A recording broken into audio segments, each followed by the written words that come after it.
Assalamualaikum warahmatullahi wabarakatuh. Kami dari kelompok 5 yang terdiri dari Kinar Muslimat, Ratnasih, Saidah Ismail, dan Siti Halimah. Nah, di sini kami akan mempresentasikan tentang manajemen resiko bank. Apa itu resiko bank? Resiko bank adalah resiko yang dialami oleh sektor bisnis perbankan sebagai bentuk dari berbagai keputusan yang dilakukan dalam berbagai bidang. Klasifikasi resiko.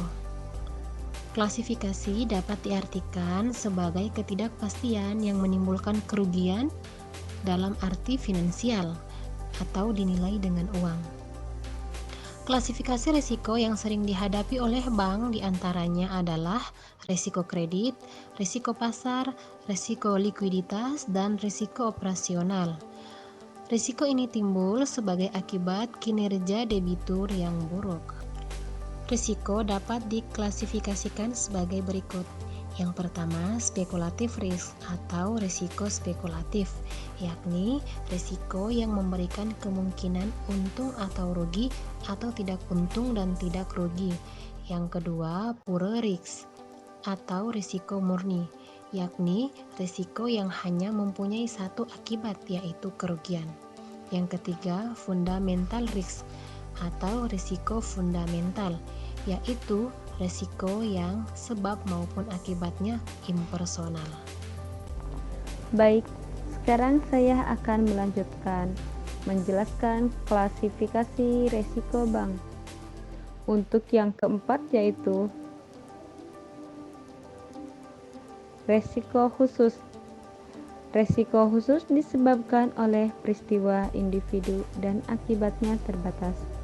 Yang kelima, perubahan klasifikasi resiko disebabkan adanya cara pandang seseorang terhadap resiko. Yang keenam, guna klasifikasi resiko.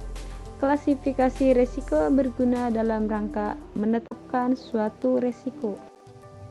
Hazard adalah suatu keadaan yang bersifat kualitatif yang mempunyai pengaruh terhadap kemungkinan terjadinya kerugian ataupun besarnya jumlah dari kerugian yang mungkin terjadi.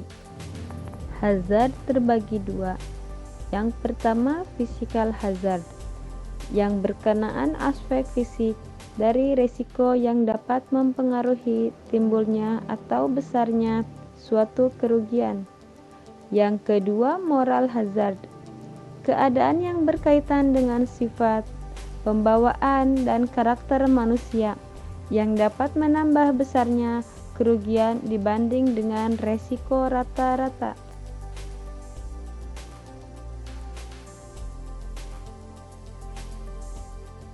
Selanjutnya, ada macam-macam risiko bank.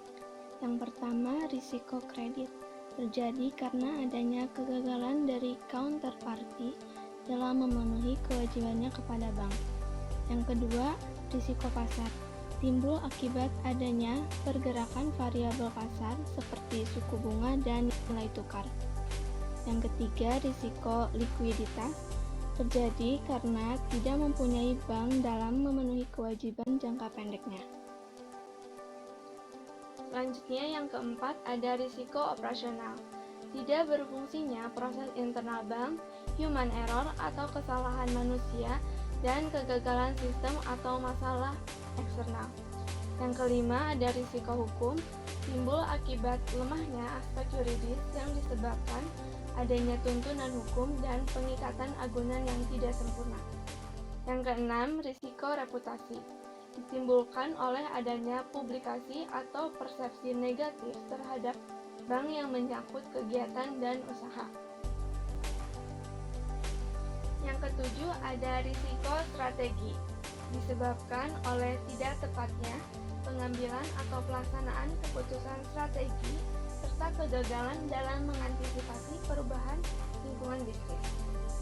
Yang kedelapan, risiko kepatuhan, dikarenakan bank tidak melaksanakan peraturan perundang-undangan dan ketentuan yang berlaku.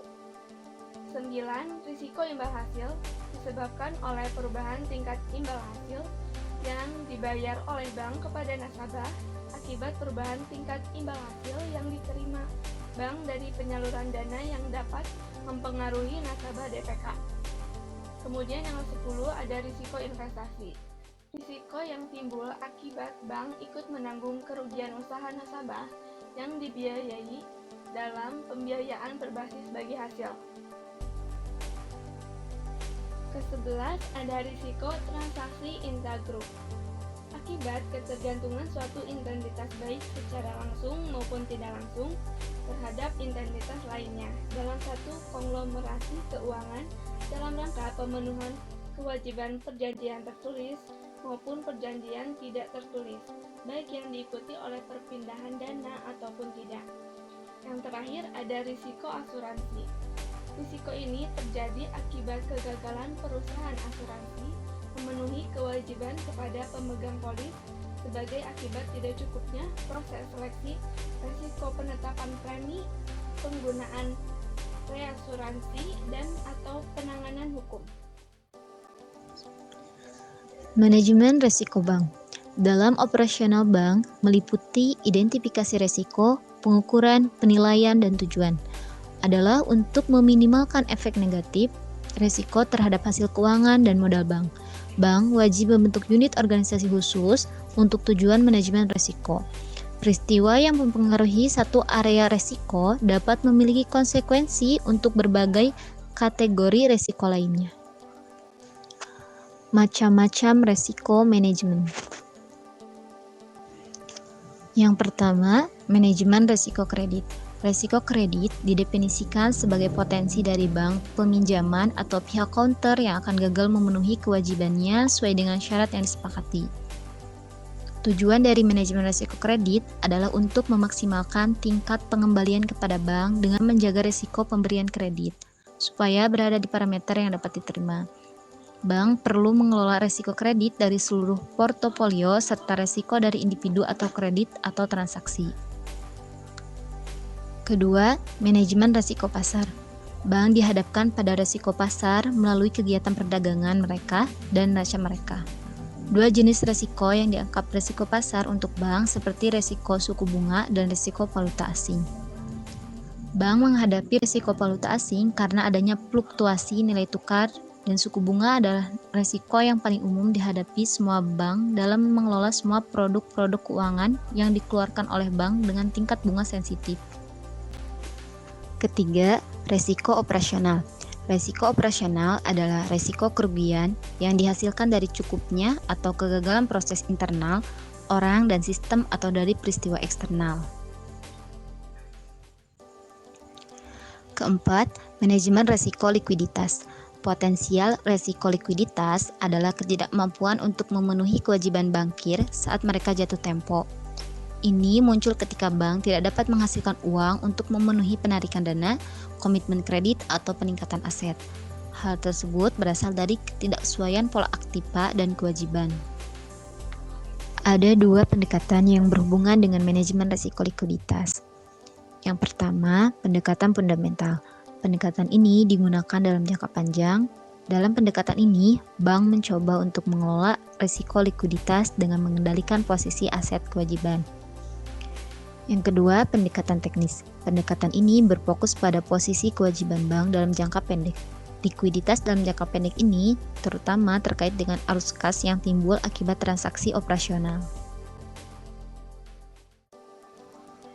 Sebelum kami menutup presentasi dari kelompok kami, alangkah lebih baiknya kita dengarkan seuntai kata bijak. Hidup adalah belajar. Mau tidak mau, kita akan terus belajar, baik dengan kerelaan hati ataupun paksaan dari lingkungan. Proses ini akan menuju pada satu tujuan, yaitu membuat diri kita menjadi lebih baik.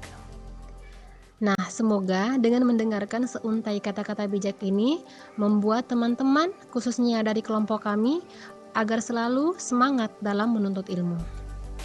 Man salaka tariqan yaltamisuhu fihi ilman, sahhalallahu lahu bihi tariqan ilal jannah.